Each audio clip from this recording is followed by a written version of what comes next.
Hi, it's Dave. Welcome to my channel. Back in the day, Apple blogger John Gruber coined a term called the Apple roll, and he used it to describe how Apple would release a deceptively simple product, and people would deride it as being too naive or too simple.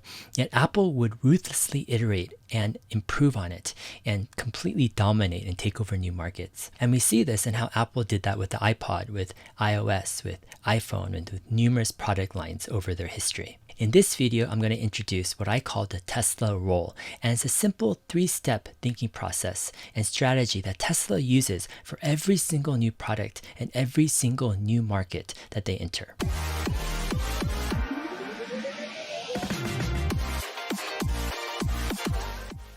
All right, I think a lot of times people underestimate what Tesla is doing and where they're headed because they don't completely get Tesla's strategy. They don't understand why and how they released the Model S and X and Model 3 and Model Y and where Tesla is going. In this video, I'm going to try to simplify things and really give you guys what I think is the core essence of Tesla's winning strategy. It's called the Tesla roll. All right, the Tesla roll is comprised of 3 things. Number 1, only release products that can dominate market segments. It's a hyper-competitive economic marketplace that we have out in the world today. And if you're a new company and a new startup, if you have a second place product, that gives you very little chance to really survive and to thrive in the future. What you need is you need a first place product. You need a product in its market segment that is beloved, that is championed, that people are going to talk about and be excited about and buy more of and spread the word. Early on when Tesla first started, people had an idea of making an electric car kind of like an electric Scion. But Elon was adamant about making a sexy sports car, the Roadster.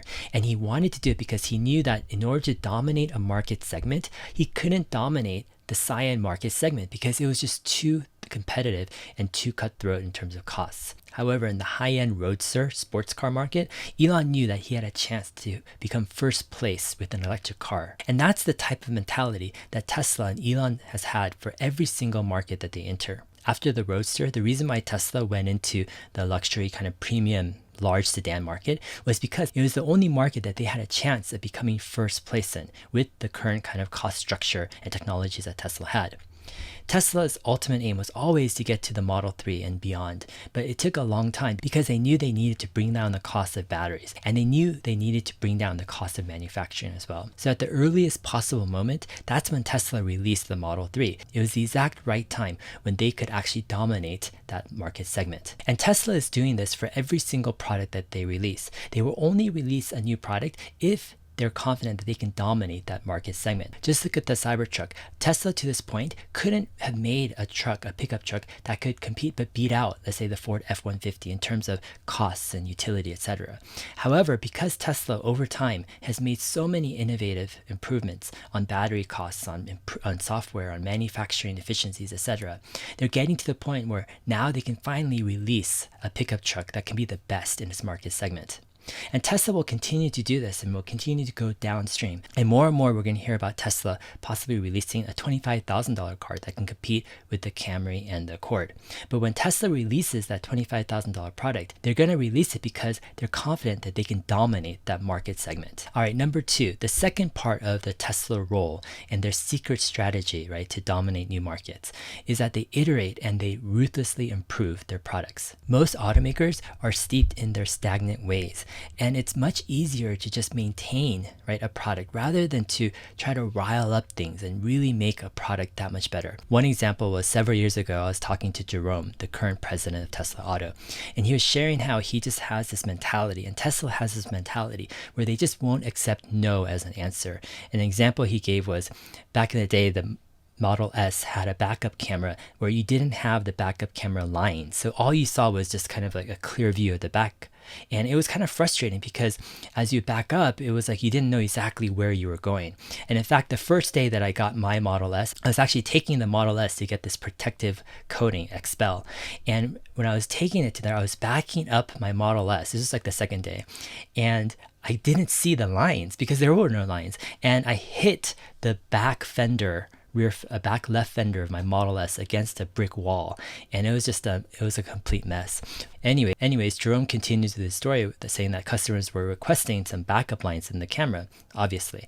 And he had talked to the engineer that was in charge of the backup camera software, and the engineer said it was impossible.